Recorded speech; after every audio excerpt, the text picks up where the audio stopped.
Hello विद्यार्थी मित्रों, good night. હવે આપણે આગળના લેક્ચરો આપણે લીધા, ઝૂમમાં લીધા હતા, બરાબર. પણ ઝૂમની અંદર કેટલાક વિદ્યાર્થીઓની ફરિયાદ હતી કે બરાબર દેખાતું નથી, અવાજ નથી, કારણ કે મારા ઘરની અંદર એ નેટવર્ક જરા ઓછું આવે છે જીઓનું, અને એના કારણે થોડા પ્રોબ્લેમ હતા, નહોતા સમજાય. એટલે આપણે હવે પહેલાં લેક્ચરથી શરૂઆત કરીએ છીએ. સજીવ વિશ્વ પહેલું પ્રકરણ, ધોરણ 11માં પહેલું પ્રકરણ સજીવ વિશ્વ, અને એમાં પહેલું લેક્ચર. હવે આવીને ધોરણ 11ની અંદર લગભગ કેટલા 1 થી 22 પ્રકરણ છે. એટલે આપણે જે કંઈ જોવાના એમાં શરૂઆતમાં એક પ્રકરણ જોઈશું. પહેલું લેક્ચર, આપણે કહીશું પહેલું પ્રકરણ, બીજું પ્રકરણ, ત્રીજું પ્રકરણ. આખું પ્રકરણ જે જોઈશું એમાં આખો કમ્પ્લીટ કોર્સ કયો કરીશું આપણે? તો એનસીઈઆરટીનો જે કોર્સ આપણે બુકની અંદર, જે ટેક્સ્ટ બુક છે ને, ટેક્સ્ટ બુકની અંદર આપેલા જે કંઈ પ્રશ્નો છે એ પ્રશ્નોનું જે કંઈ સમજૂતી છે તો તે સમજૂતી આપણે સમજીશું. હું તમને એકદમ સરળ ભાષાની અંદર ઉદાહરણ સાથે સમજવા માટે પ્રયત્ન કરીશ. પણ તમારે એટલો જ સામે શું કરીશું? સહકાર આપવાનો છે. કયો? શાંતિથી એને સમજવા માટે પ્રયત્ન કરવાનો છે. જરા વધુ સારું આપણે સ્કૂલો ચાલુ થાય અને ક્લાસમાં ભણીશું તો તે વખતે વધુ સારું સમજવાનું બનશે. પણ હાલ પરિસ્થિતિ એવી છે કે જેના કારણે આપણે ઓનલાઈન ઉપર, યુટ્યુબ ઉપર જે કંઈ અહીંયા ભણાવાય, દેખાય થોડું, ઝાંખું દેખાય, કયો સમજવામાં, શબ્દોમાં આ થોડું આગું પાછું રહે છે. પણ ઝૂમ કરતો સારું રિઝલ્ટ મળે એવું આપણે પ્રયત્ન કરીએ છીએ. અને એ જે આપણે પ્રકરણો કરીશું, જો સુધી સ્કૂલ નહીં ચાલે ત્યાં સુધી આપણે પહેલાં પ્રકરણની અંદર જેટલા લેક્ચર થાય તે લેક્ચરો બધા જ આપણે યુટ્યુબ ઉપર આપણે કરીએ છીએ. અને યુટ્યુબનું તમે જોજો અને સારું લાગે ખ્યાલ તો આપણે યુટ્યુબ ઉપર જ બધું ચાલુ કરી દઈશું. ખ્યાલ ગયો? તો એ રીતે અહીંયા આપણે આવું પ્રકરણ પૂરું થયા પછી તો આપણે એનસીઈઆરટી પૂરું કરી દઈએ, અને પછી એ પ્રકરણ પૂરું કર્યા પછી આપણે એની અંદરથી જરા વધારાનું, અને નીટની અંદર કેટલાક પ્રશ્નો કેવી રીતના આવે છે, એમને પ્રશ્નો પૂછવાની રીત કેવી છે, કઈ જાતના પ્રકારના પ્રશ્નો આવે છે, તો એ બધી રજૂઆત આપણે પ્રકરણ પૂરું થયા પછી તરત જ એ જ પ્રકરણનું નીટની રજૂઆત કરીશું. એ નીટ વિશેની સમજૂતી કેળવીશું આપણે. એટલે અહીંયા જરા આપણે પ્રયત્ન કરજો. જે રીતના અહીંયા આપણે આ યુટ્યુબની અંદર જેવું દેખાય, જેવું સમજાય એ પ્રમાણે સમજવા માટે પ્રયત્ન કરજો. કયો? તો આપણે અહીંયા ધોરણ 11નું પહેલું પ્રકરણ અને પહેલાં પ્રકરણની અંદર સજીવ વિશ્વ જોવું છે આપણે. કયો? અને આપણે એકલવ્ય સ્કૂલ, એકલવ્ય સ્કૂલ, આમ તો લખીશું સ્કૂલ ઓફ સાયન્સ, પાટણની અંદર. કયો? તો એ સ્કૂલની અંદર રહેલા જે વિદ્યાર્થીઓ એડમિશન લીધા છે ધોરણ 11ની અંદર, તો તેવા વિદ્યાર્થીઓ માટે પહેલાં પ્રકરણથી શરૂઆત કરીએ છીએ. સજીવ વિશ્વ એટલે શું છે? વિશ્વ એટલે આખી દુનિયા, પણ સજીવોની દુનિયા. કારણ કે દુનિયાની અંદર, બ્રહ્માંડની અંદર એકલા સજીવો નથી, સજીવો સાથે નિર્જીવો ભળેલા છે. કયો? સજીવ અને નિર્જીવ. આપણે કહીએ સજીવ અને નિર્જીવ, સજીવ અને નિર્જીવ બે ભેગા થઈ અને આખું તમે જો સૃષ્ટિ આપણે કહીશું આખું બ્રહ્માંડ બનેલું છે. એટલે બ્રહ્માંડની અંદર જે પર્વતો જે કહેવાય, શું કહેવાય? તો નિર્જીવ. આખા બ્રહ્માંડની અંદર, આખી આ સૃષ્ટિની અંદર, તો એમાં તમે નદી વહેતી હોય તો પાણી શું કહેવાય? તો પાણી પણ નિર્જીવ. પર્વતો, રણ, જંગલ, આપણે કહીએ જંગલ આપણે કહીશું જે વિસ્તાર છે જંગલ વિસ્તાર, કયો? તો એ જે ભૂમિ છે તે ભૂમિ પણ શું કહેવાય? નિર્જીવ. પણ એ ભૂમિની અંદર ઉગેલું ઝાડ, વૃક્ષ, તો એ શું કહીશું? સજીવ. એટલે આમ એકલા નિર્જીવોથી દુનિયા નથી બનેલી, ત્યાં તો એકલા સજીવોથી નથી બનેલી, પણ બંનેથી આખી દુનિયા બનેલી છે. આખું વિશ્વ બનેલું છે, જેને કહીશું બ્રહ્માંડ બનેલું છે. બ્રહ્માંડ આખું, જે આપણે કહીશું આખું બ્રહ્માંડ તમે જુઓ, આખું વિશ્વ તમે જુઓ તો બહુ અદ્ભુત એના કારણે બનેલું છે. એની અદ્ભુતતા શેના કારણે છે? કારણ કે એની અંદર બે જાતનું છે. કેટલાક આવા નિર્જીવો છે અને સજીવો છે. કયા નિર્જીવો કયા સજીવો એ તો આપણે બધું પછી સમજીશું, પણ એ રીતે આખું બ્રહ્માંડમાં જોવા મળે. આવું બ્રહ્માંડમાં બે જ વસ્તુ છે. તો નિર્જીવને કેવી રીતના આપણે કહીશું? તો એના ભૌતિક ગુણધર્મો, એના રાસાયણિક ગુણધર્મ, એનું રાસાયણિક બંધારણ, એનું ભૌતિક બંધારણ, એના આધારે આપણે નિર્જીવના ગુણધર્મો તપાસીએ છીએ. તો જે રીતે આના ગુણધર્મો છે તો તે રીતે આનાય પણ ગુણધર્મો હોય. તો એના ગુણધર્મો કયા? તો એ બધા ગુણધર્મો આપણે જોવાના છે. પણ શું? તો આ વસ્તુ આપણે જોવાની નથી. આપણે સજીવોની જ દુનિયા જોવી છે. ભલે પર્વતો રહ્યા, પહાડો રહ્યા, નદી રહ્યું, દરિયો રહ્યો, આ બધું જે છે, પણ એની અંદર ફક્ત કયા સજીવો છે? તો એ સજીવો વિશેની વાત અહીંયા કરવી છે. એટલે આખું આ પ્રકરણ જે છે એ આખું સજીવ વિશેની વાતનું છે. અને સજીવોની દુનિયા એટલે લગભગ વનસ્પતિ, પ્રાણીઓ અને સૂક્ષ્મ જીવોની આખી દુનિયા જે જીવતા છે. પહેલાં તો આપણે સજીવ કોને કહીશું? તો જે જીવ ધરાવે. શું ધરાવે? જીવ ધરાવે તે સજીવ. જે જીવ ધરાવે તે સજીવ. કોઈ પણ કોષ હોય અને એ જીવ ધરાવે. અને કોઈ પણ વસ્તુ હોય, માનો કે આ એક ડસ્ટર છે, તો આ ડસ્ટર છે, વસ્તુ છે, તો એમાં જીવ નથી. થયું? આપણે કહીશું આ ડસ્ટર, તો જીવ નથી, અને આમાં જીવ છે. કોઈ પણ પ્રાણી કહો તો કોઈ પણ કોષની અંદર જીવ છે. કેવી રીતના ખબર પડી કે આમાં જીવ નથી અને આમાં જીવ છે? કારણ કે કોષ છે ને એ કંઈક ને કંઈક કાર્ય કરે છે. એ કોષ પડેલો છે તો એ કોષ ધીમે ધીમે મોટો બનશે. એટલે શું કહીશું? વૃદ્ધિ પામે છે. પછી અમુક સમય પછી એક સજીવ હોય તો એમાંથી અમુક ઉંમર થયા પછી એમાંથી બે સજીવ બને છે. સ્વયં જનનની ક્રિયા છે, એટલે પ્રજનન જોવા મળે છે. આ કાર્ય, આ બધા સજીવના કાર્યો છે.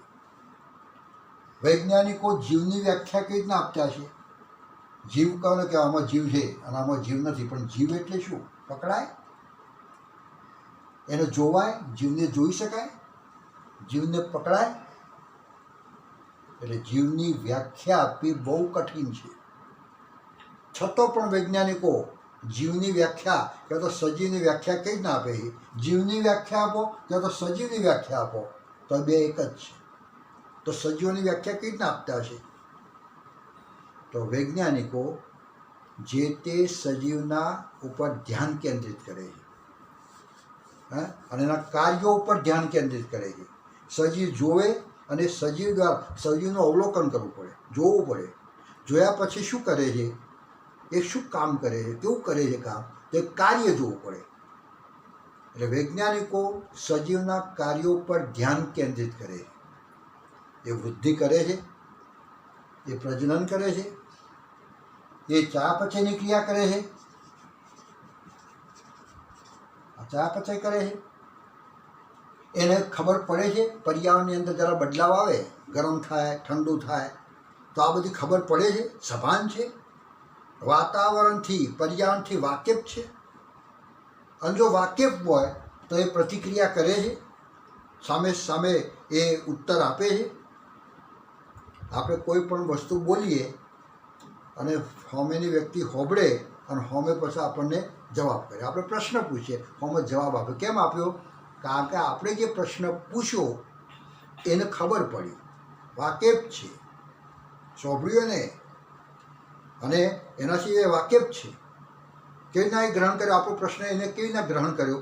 તો એના કાન દ્વારા. અને કાન એ શું કહેવાય? સંવેદી અંગ કહેવાય. એ સંવેદી અંગ દ્વારા આંખો પીળવે છે, અને એ મેળવી અને આપણને હોમાં પ્રતિક્રિયા કે આનો ઉત્તર આ પ્રશ્ન આવો છે, તો આનો ઉત્તર આ પ્રમાણે હોય. કોઈ પણ પ્રશ્નનો વાંચવો, સમજણ પડવી એ સભાનતા છે, અને હોમે પછી યોગ્ય એનો જવાબ આપવો આ એની પ્રતિક્રિયા છે. એટલે એ જ પણ સજીવ જે છે ને એના કાર્યો પર ધ્યાન કેન્દ્રિત કરો તો એને ખબર પડે છે અને હોમે પ્રતિક્રિયા કરે છે. તો આવું બધું જે કરે તો તે સજીવ, એને કહીશું સજીવ. ને એ જે જીવને ઓળખે છે વૈજ્ઞાનિકો, અને જે આ બધું નથી કરતા એ બધા જ નિર્જીવ કહેવાય. આ ડસ્ટર, તમે જો ડસ્ટરનું કાર્ય ઉપર ધ્યાન કેન્દ્રિત કરો, ડસ્ટરનું કાર્ય શું છે? તો આપણે કહીશું આ ડસ્ટર છે, ડસ્ટરનું કામ શું? તો આપણે કહીશું આ જે કંઈ લખીએ તેને ભૂસવાનું. આ ભૂસવાનું, તો ડસ્ટરે ભૂસ્યું, આ ડસ્ટરે ભૂસ્યું, તો ડસ્ટરે ભૂસ્યું. પણ ડસ્ટરને ભૂસવા માટે જે હલનચલન જે કરાયું એ કોને કરાયું? તો આપણે કરાયું. તો આપણે સજીવ છીએ, પણ આ શું કહેવાય? નિર્જીવ. એના દ્વારા પોતાની રીતે કાર્ય થવું જોઈએ. કહ્યું આ કાર્ય, જે કંઈ કાર્ય પોતાની રીતે સ્વયં રીતે કાર્ય જો થતું હોય તો એ સજીવ. પછી બીજો કાર્ય કરાવતો હોય તો હું આ ડસ્ટરને પકડી અને વસ્તુને ભૂસું તો ડસ્ટરે ભૂસ્યું એમ કહેવાય? ડસ્ટર તો નિર્જીવ છે, પણ એને હલાવ્યું કોને ભૂસવા માટે? તો જ કોઈ સજીવે હલાવ્યું. એટલે એ હલાવનાર જે કહીશું, ડસ્ટરને હલાવનાર જે કહીશું સજીવ છે, અને જેનાથી ભૂસાય છે, જેનાથી લખેલું ભૂસાય છે તો તે નિર્જીવ છે. એટલે જે તે સજીવ છે કે નિર્જીવ છે તો તેના ઉપર વૈજ્ઞાનિકો કેવી રીતના નક્કી કરે છે?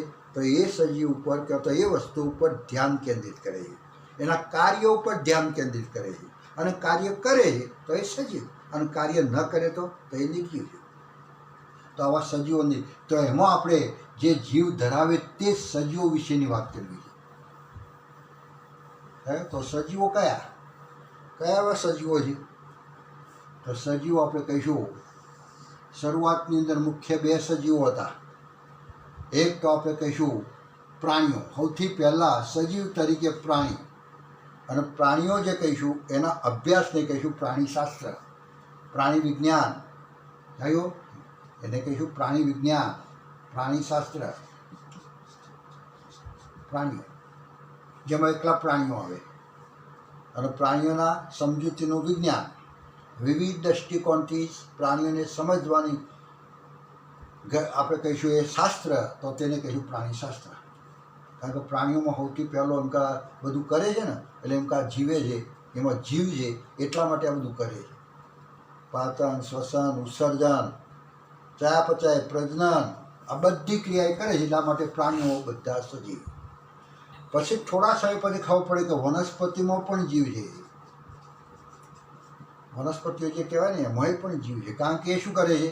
તો જેવું પ્રાણીઓ કરે છે, વૃદ્ધિ, વિકાસ, પ્રજનન, ખોરાક લેવો, ખોરાકનું પાચન કરવું, નહીં પચેલા ખોરાકનો નિકાલ કરવો, વધારાનું પાણીનું ઉત્સર્જન કરવું, પછી પર્યાવરણ કેવું આગુ પાછું થાય છે, ફેરફાર થાય છે તો તેનાથી વાકેફ રહેવું. થયું? અને સામે એનો જવાબો આપવા, પ્રતિક્રિયા કરવી, આ બધું જે કરે તો તે સજીવ. તો આવું વનસ્પતિઓ પણ કરે છે. એટલા માટે વનસ્પતિ પણ એક સજીવમાં આવે, સજીવ છે. ફક્ત બંનેમાં ફેર શું પ્રાણી વનસ્પતિમાં? તો આ ચાલે છે, પ્રચલન કરે છે, પ્રચલન. પણ આની અંદર પ્રચલનનો ગુણધર્મ નથી. પ્રચલન કરવું એટલે પ્રાણી સ્થાનાંતર પામે છે, એક જગ્યાએથી બીજી જગ્યાએ ખસે છે, પ્રચલન કરે. પ્રાણીઓ બધા સ્ટેબલ નથી, સ્થાયી નથી, જગ્યા બદલતા જોવા મળે. જ્યારે વનસ્પતિઓ, તો જે વનસ્પતિ છે, જે ઝાડ છે, જે વૃક્ષ છે, એ જમીનની અંદર જો ઉગ્યું તે ઉગ્યું, પછી ત્યાંથી તે બીજા જરા પણ ખસતું નથી. એટલે એનામાં કયો ગુણધર્મ નથી? તો પ્રચલનનો ગુણધર્મ નથી. એટલે એ પ્રચલન દર્શાવતું નથી.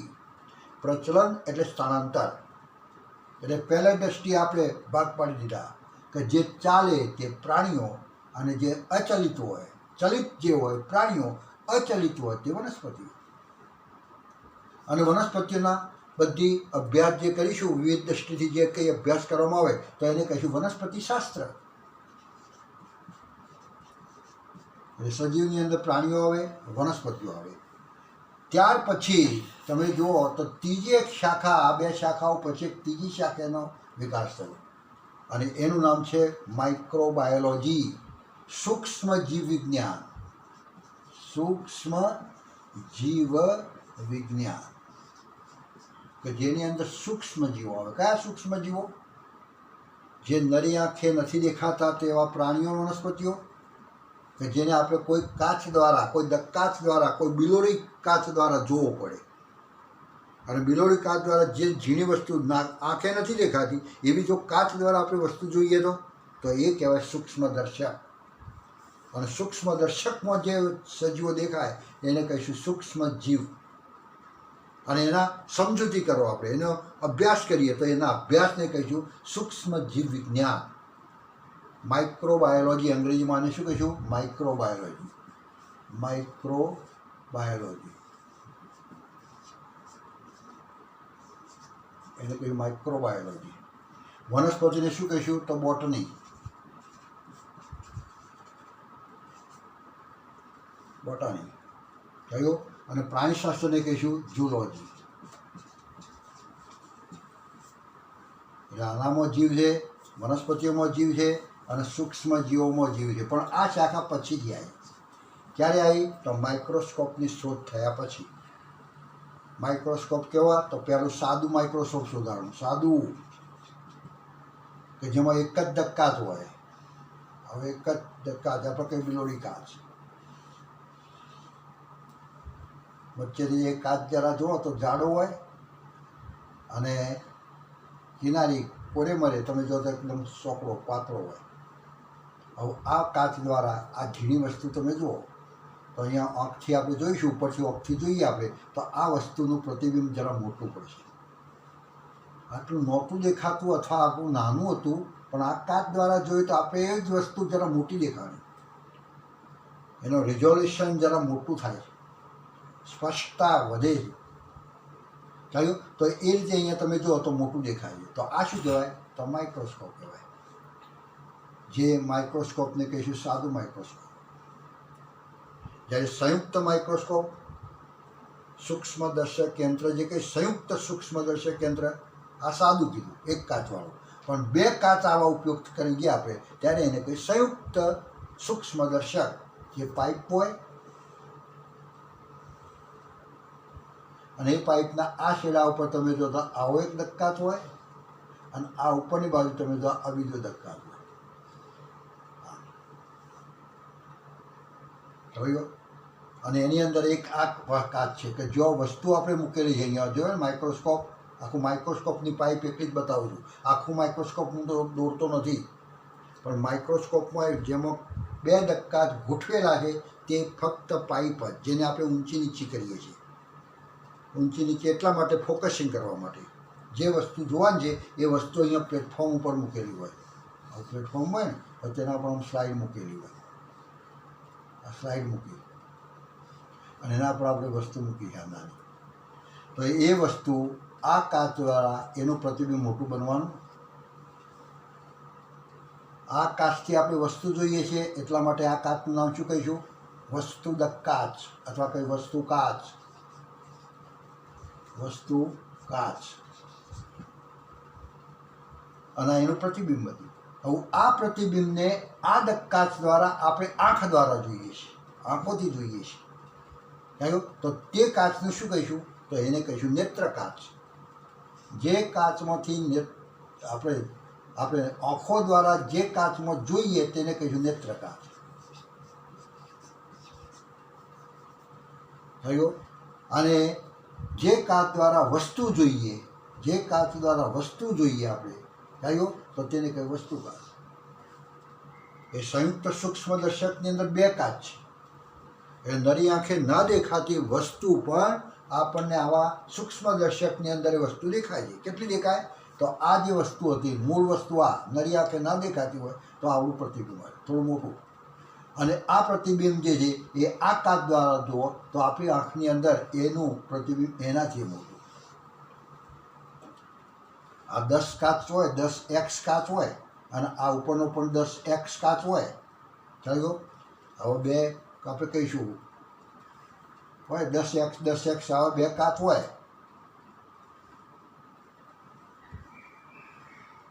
આ પ્રમાણે તો આપણે કહીશું તો આ વસ્તુ જે નથી દેખાતી કેટલા ગણી દેખાય?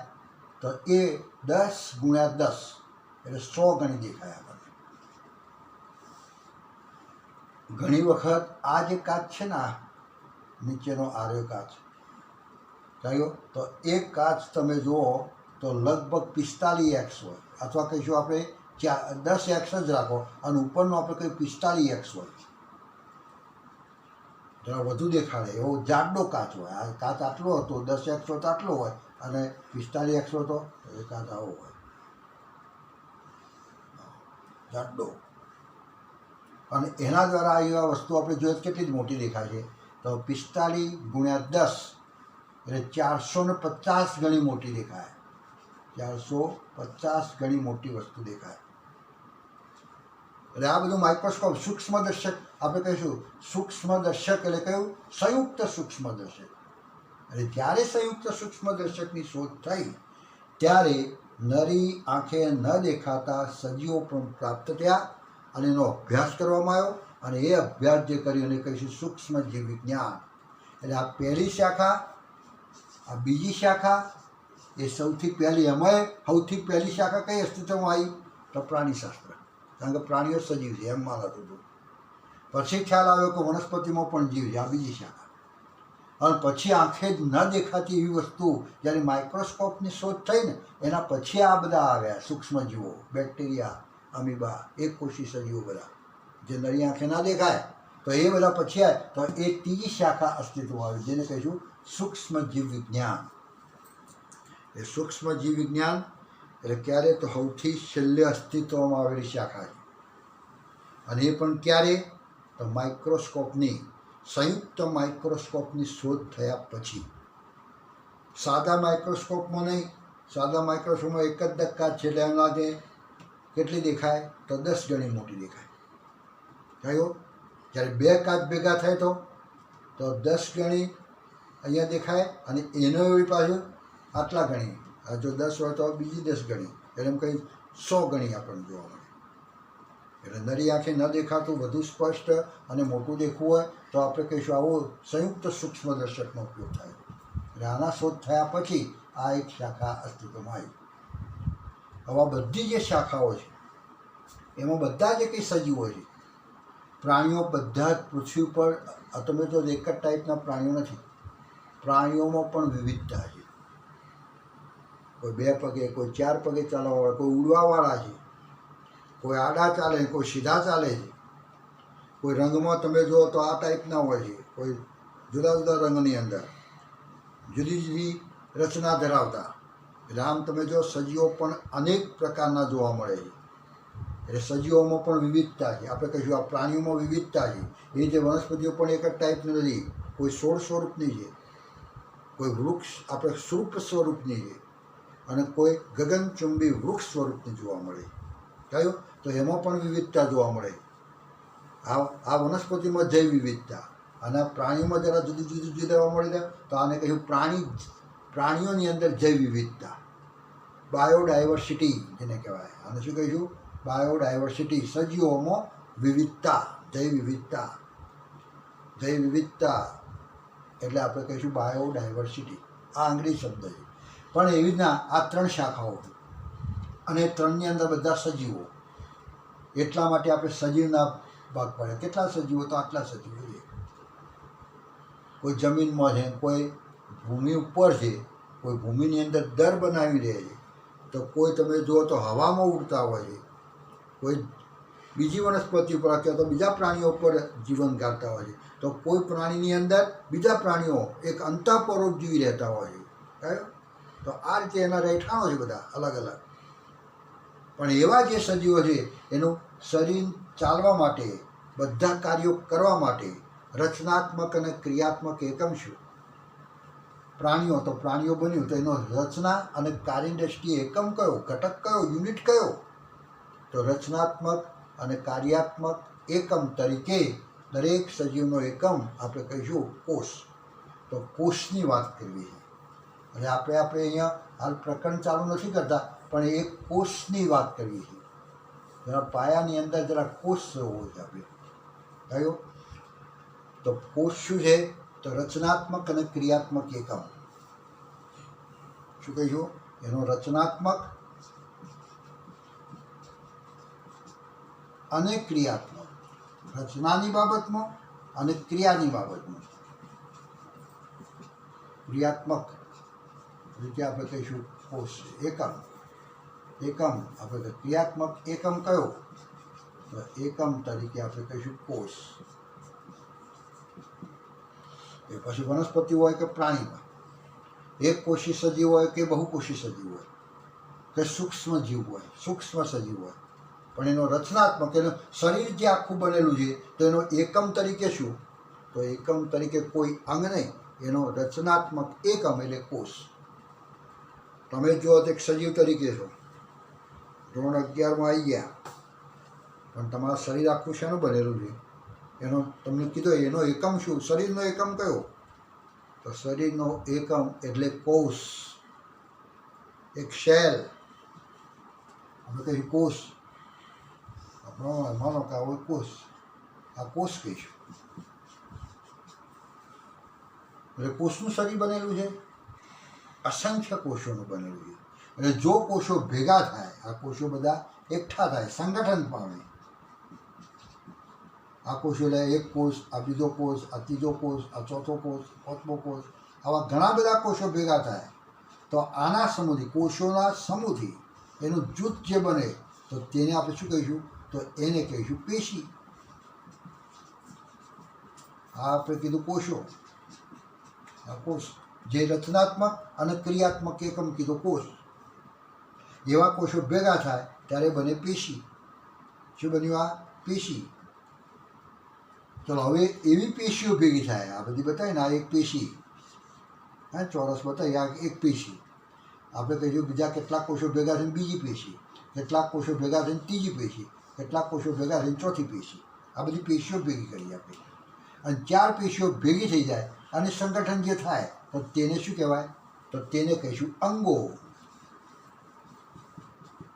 એ અંગો કહીશું.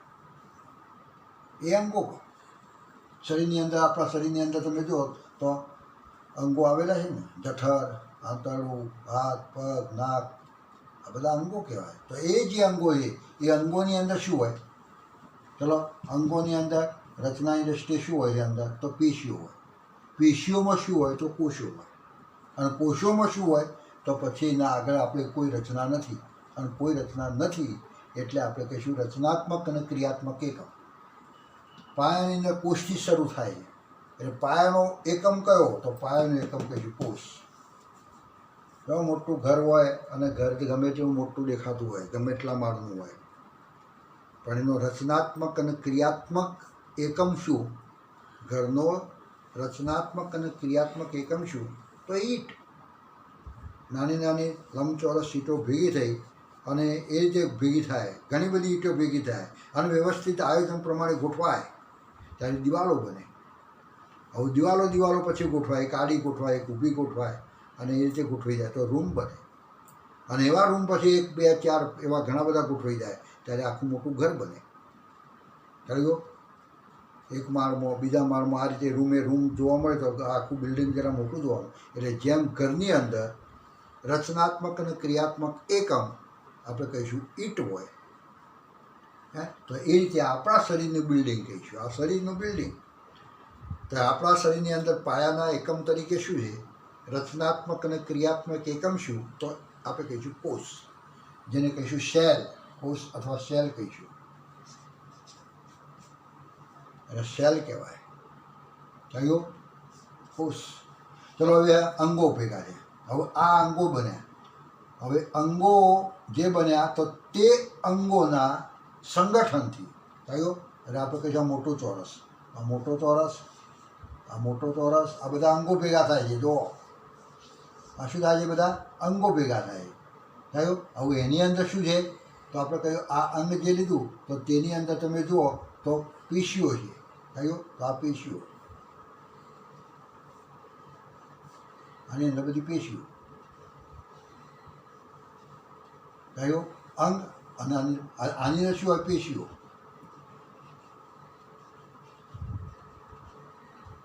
અને પેશીઓની અંદર શું હોય? તો કોષ.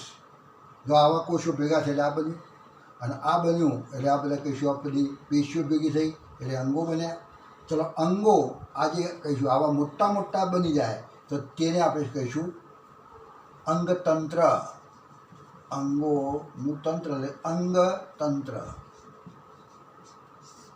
આખું અંગતંત્ર કહેવાય. ચલો પાચન તંત્ર જે બનેલું છે એમાં શું હોય તો એ તંત્ર છે પાચન તંત્ર. તો એના અંદર કયા કયા અંગો આવે તો અન્નળી, જઠર, નાનું આંતરડું, મોટું આંતરડું, યકૃત, સ્વાદુપિંડ, લાળ ગ્રંથિ, કયું આ બધી કેટલીય જાતની રચનાઓ આવે, અંગો આવે. એટલે અંગો બધા જોઈન્ટ પામી ગયા, એકબીજા સાથે ભેગા થઈ ગયા, સંગઠન પામી ગયા. તો એને આપણે શું કહીશું તો આખું એક તંત્ર ઊભું થાય કે જેને કહીશું પાચન તંત્ર. એ રીતે ઉત્સર્જન તંત્ર, એમાં જ્યાં કિડની, એની અંદર મૂત્રવાહિની થયું, અને એની અંદર રહેલા નેફ્રોન. નેફ્રોન એટલે આપણે કહીશું રુધિરનું ગારણ કરતી ગરણીઓ, નેફ્રોન. અને એમ કરીને એનું શું બને તો ઉત્સર્જન તંત્ર. વધારાનું પાણી શરીરની અંદર જે પાણી જોઈએ એટલું રાખી અને વધારાના પાણીનો ત્યાગ કરતું તંત્ર એટલે ઉત્સર્જન તંત્ર. એટલે ઉત્સર્જન તંત્રમાં શું આવેલું હોય તો અંગો, તંત્રોમાં શું આવેલું હોય તો અંગો, અંગોમાં શું આવેલું હોય તો પેશીઓ, પેશીઓમાં શું હોય તો કોષો. આમ જોઈએ તો કોષોના ભેગા થવાથી, અનેક કોષો ભેગા થવાથી, સમૂહ બનવાથી પેશીઓ, પેશીઓ પણ અનેક ભેગી થવાથી અંગો, અને અંગો ઘણા ભેગા થવાથી અંગતંત્ર. અને આવા તંત્રો ઘણા ભેગા થાય ત્યારે આખું મોટું શરીર બને, વ્યક્તિગત શરીર. અથવા કહીશું જે તે સજીવ બને, એટલે આપણે કહીશું જે તે સજીવ એટલે કહીશું જાતિ બને. આપણું છે આપણું શરીર આખું બનેલું છે. કેવું લાગે છે બહારથી આમ કહીને ચોક્કસ આકાર દેખાય.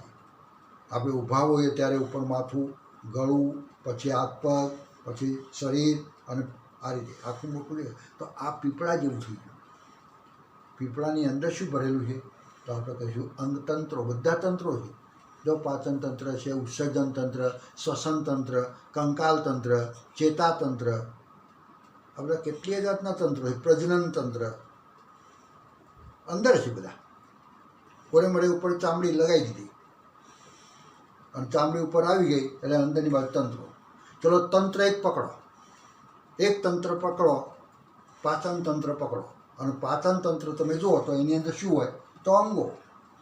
કયા અંગો પાચન તંત્રમાં અંગો કયા તો આપણે કહીએ અન્નળી, મોઢાની ગુહા, મુખ ગુહા, અન્નળી, જઠર, આંતરડું, નાનું આંતરડું, આ બધા અંગો. હા તો એ અંગો. ચલો અંગ પકડો તો અંગના બંધારણમાં શું હોય તો અનેક પ્રકારની પેશીઓ. શરીરની અંદર મુખ્ય 4 પેશીઓ હોય.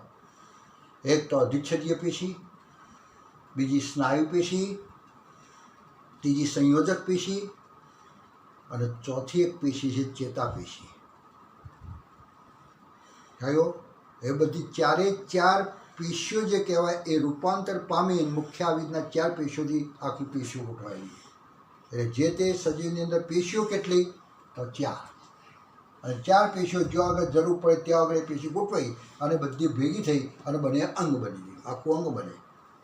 જે તે અંગ બનતું છે, જઠર અંગ બન્યું તો જઠરની અંદર શું હોય તો કોઈ અધિચ્છદીય પેશી થોડી છે, એમાં ચેતાપેશી છે, એની અંદર સ્નાયુ પેશી છે. હા આ બધી પેશીઓ બધી ભેગી થઈ જાય. એની અંદર ચેતાપેશી અને એ રીતે બધી અધિચ્છદીય પેશી, સંયોજક પેશી છે, અને બધી પેશીઓ 4 પ્રકારની પેશીઓ ભેગી થઈ જાય એટલે બની ગયું અંગ. કયો તો એની અંદર પેશીઓ બને છે. હવે પેશીઓમાં શું હોય તો પેશીઓની અંદર કોષો હોય તો આપણે કહીશું કોષ. એટલે આમ સંગઠન થતો આવ અને એમ કહીને આખું એક શરીર બનેલું, વ્યક્તિ બનેલી છે.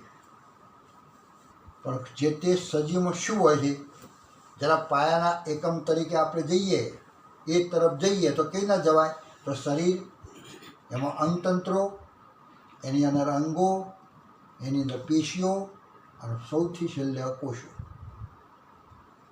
ચલો ભેગું થવાથી શરીર બનેલું છે તો કયા ક્રમમાં તો આપણે કહીશું કોષો, પછી પેશીઓ, પછી અંગો, પછી તંત્રો, આટલા છે. હવે આના ઉપર થયા કે અમીબા છે.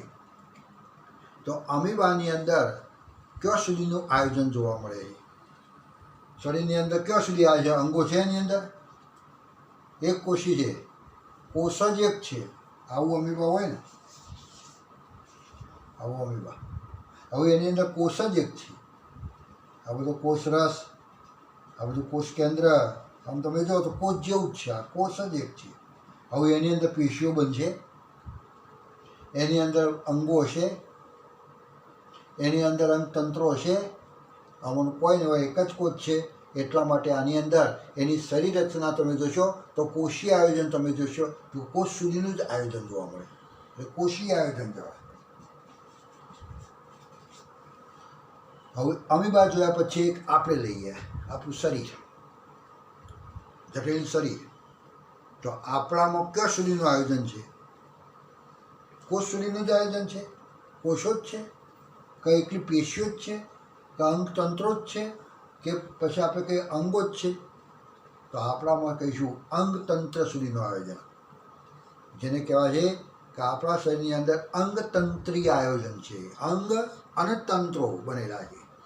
અંગો અને તંત્રો, અંગોથી બનેલા તંત્રો સુધી આખું બનેલું છે. જટિલ શરીર છે. એટલે શું વ્યવસ્થા છે? તો અહીંયા કોષ સુધીની જ વ્યવસ્થા છે. આની અંદર પેશીઓ, કોષો ભેગા થઈ અને પેશીઓ બનેલી છે ત્યાં સુધીની વ્યવસ્થા છે. આની અંદર તમે જો તો અંગો, પેશીઓ ભેગી થઈ અને અંગો બને ત્યાં સુધીની આયોજન છે, ત્યાં સુધીની વ્યવસ્થા છે. જ્યારે આ એની અંદર કેટલાક શરીરની અંદર તમે જો લાવો તો અંગો ભેગા થઈ અને અંગતંત્રો બને ત્યાં સુધીનું આયોજન છે. એટલે જેમ જેમ શ્રમ વિભાજન વધતું જાય ને, જેમ જેમ કામની વહેંચણી વધતી જાય તેમ તેમ શરીર વધુ ને વધુ જટિલ બનતું જાય છે. અને એ છે અંગતંત્ર સુધીનું આયોજન. હવે તંત્રો પછી કોઈ આયોજન આવતું નથી. સૌથી ઊંચામાં ઊંચું કયું આયોજન? તો અંગતંત્રી આયોજન. અને સૌથી નીચામાં નીચું આયોજન ક્યાં સુધીનું? તો કોષીય આયોજન. એટલે બધા આયોજન જે તે સજીવની અંદર ક્યાં સુધીનું આયોજન છે? તો આપણે કહીશું કેટલાકની અંદર અમીબા જેવાની અંદર કોષીય આયોજન, કેટલાકની અંદર પેશી આયોજન. હવે ક્ષમો હોય એ તો આપણે બધું પ્રાણીઓ બધા જુદા જુદા જોઈશું, સમુદાય આપણે જોઈશું, તો એની અંદર બધા આયોજન આપણે જોવાના છે. એટલે આ રીતે જુદા જુદા આયોજનો બધા એ વખતે આપણે જોઈશું. હવે આ રીતે તમે જોશો તો કોઈની અંદર અંગો સુધીનું આયોજન એ રીતે જોવા મળે. હવે કોઈ પણ હોય સજીવ, આવું પ્રાણી હોય, વનસ્પતિ હોય કે સૂક્ષ્મજીવ હોય, એનો રચનાત્મક અને ક્રિયાત્મક એકમ કોષ. પણ કોષોમાં પ્રાણીનો કોષ અને વનસ્પતિનો કોષ જરા જુદો હોય. કયું? તો અહીંયા જે આપણે બતાવું તો એ પ્રાણી કોષ કહીશું, અને બીજો એક વનસ્પતિ કોષ કે જે કઈ બાબતમાં જુદો પડે છે તો એ જરા બતાવેલું, કે જેથી આપણે આગળ એ પ્રકરણની અંદર જરા સરળ પડે બધું. તો બે કોષો દોરેલા છે. આ કહીશું પ્રાણી કોષ. આ શું કહેવાય? પ્રાણી કોષ. કોષ. અને આ શું કહેવાય? કોષ કેન્દ્ર. તો આનું નામ આપણે શું કહીશું? કોષ કેન્દ્ર. આનું નામ આપીશું કોષ કેન્દ્ર.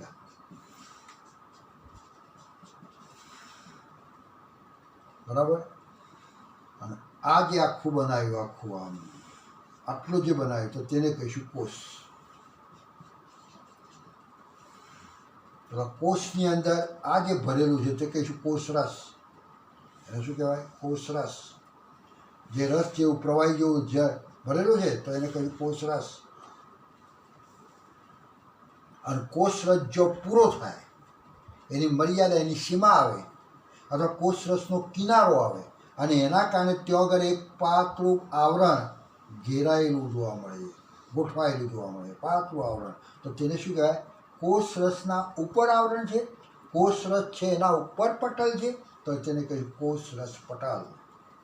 આ કહેવાય કોષ રસ પટલ. કહ્યું? હવે એ જ પ્રમાણે કોષ કેન્દ્ર જે જોવા મળે એમાં શું ભરેલું હોય? તો એમાં આપણે કહ્યું કોષ કેન્દ્ર રસ. એને શું કહેવાય? કોષ કેન્દ્ર રસ.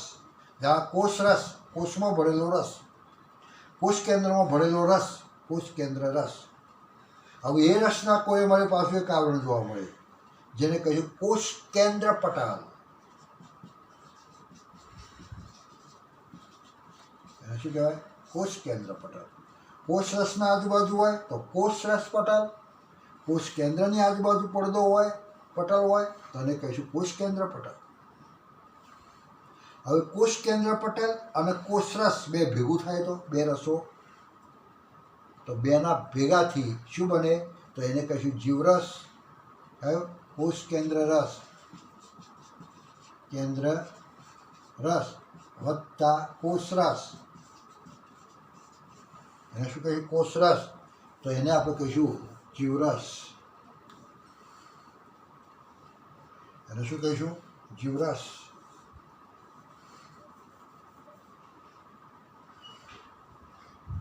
કયા બે રસ તો કોષ કેન્દ્રની અંદર રહેલો રસ અને બીજું કહીશું કોષમાં ભરેલો રસ. તો આ બરાબર શું તો એને આપણે કહીશું જીવરસ.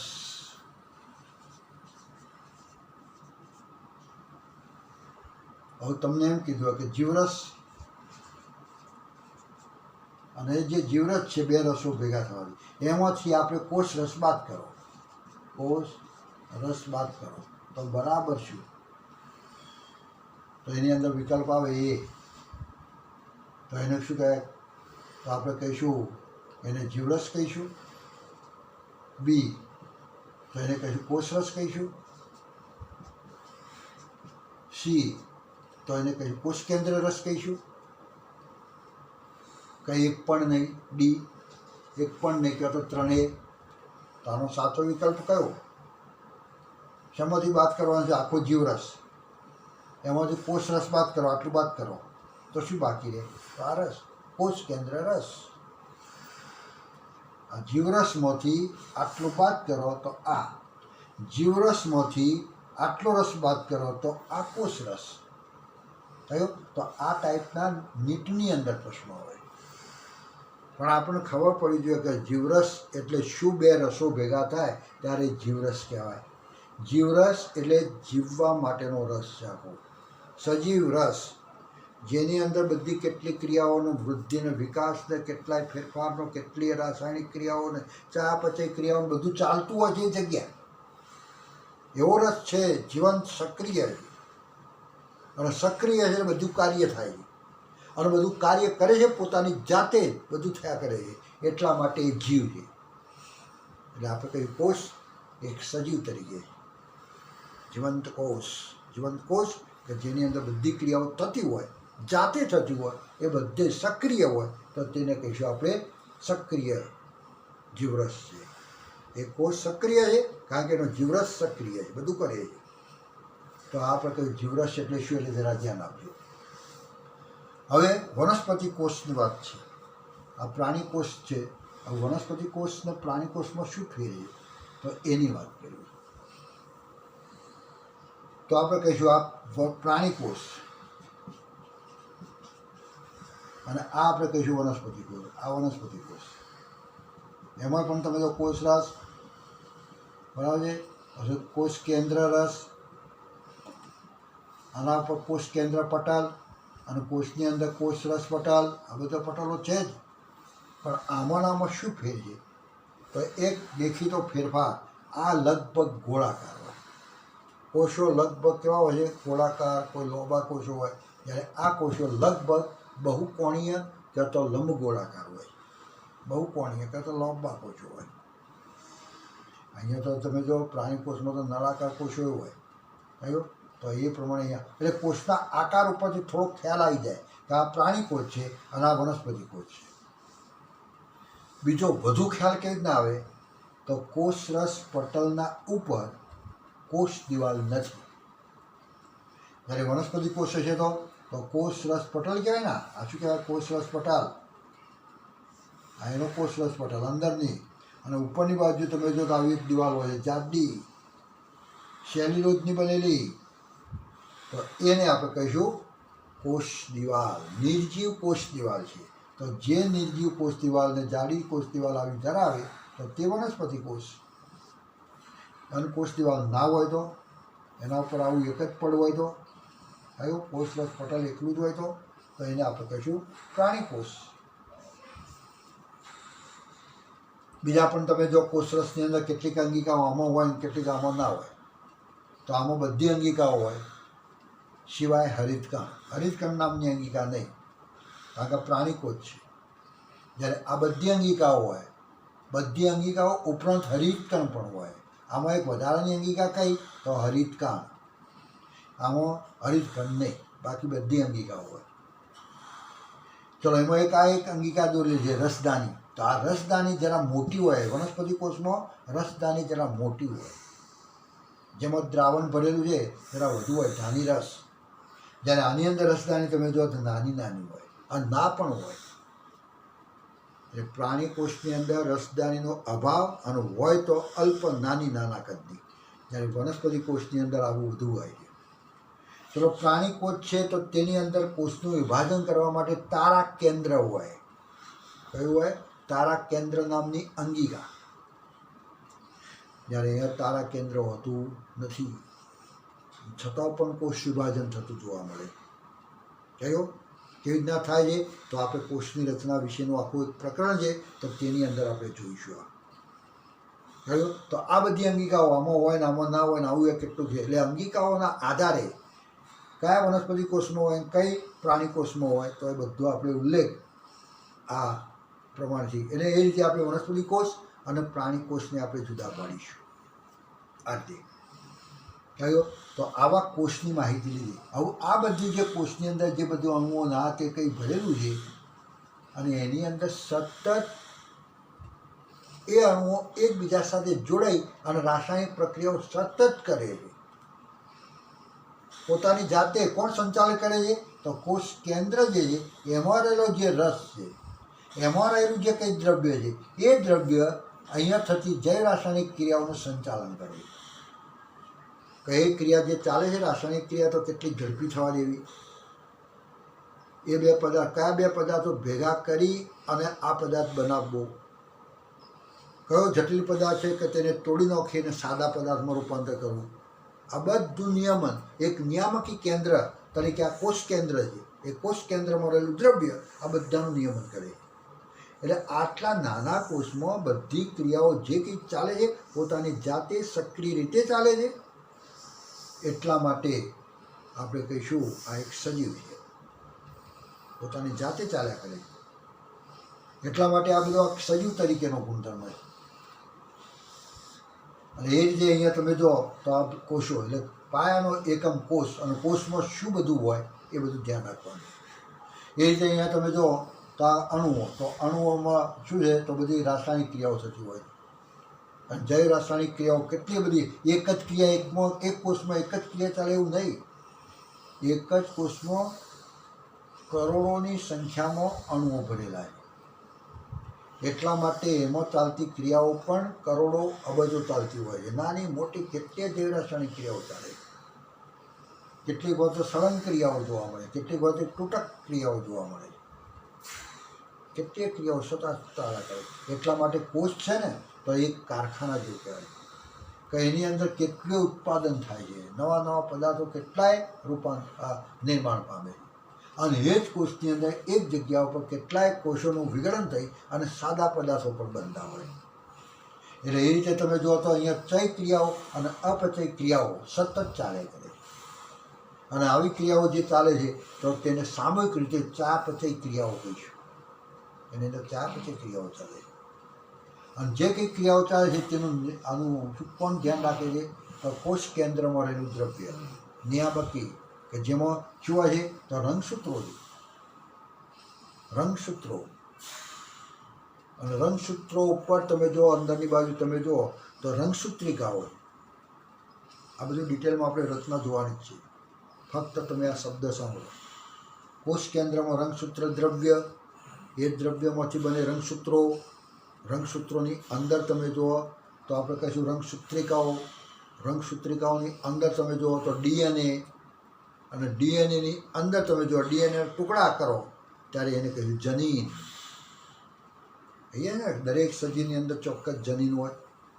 તો એ જનીન, જીન્સ, અને દરેક જીન્સ કોઈ એક લક્ષણનું નિયંત્રણ કરે, કોઈ એક લક્ષણનું અભિવ્યક્ત કરે. આપણે ચામડીનો રંગ છે તો ચામડીના રંગ માટેનું એનો એક ડીએનએનો ટુકડો પડેલો જ છે શરીરમાં, અને એ ડીએનએનો ટુકડો નવો એ રીતે બન્યા જ કરતો હોય છે કે જેના કારણે આપણી ચામડીનો રંગ એ ટાઈપનો જોવા મળે.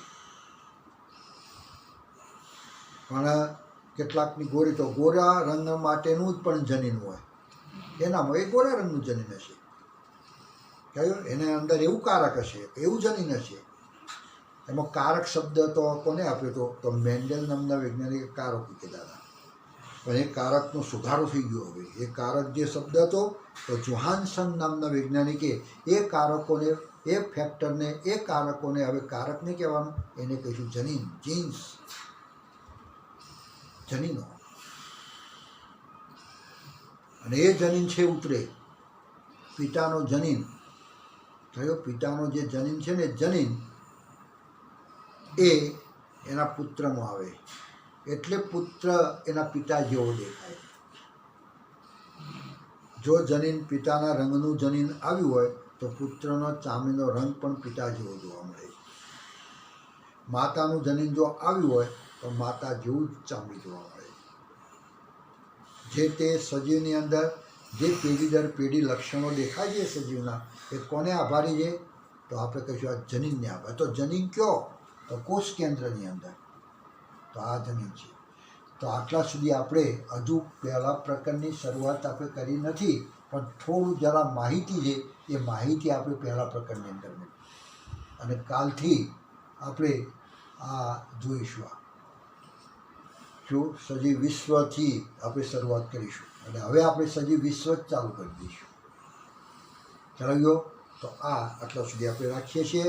તો આવજો. Thank you.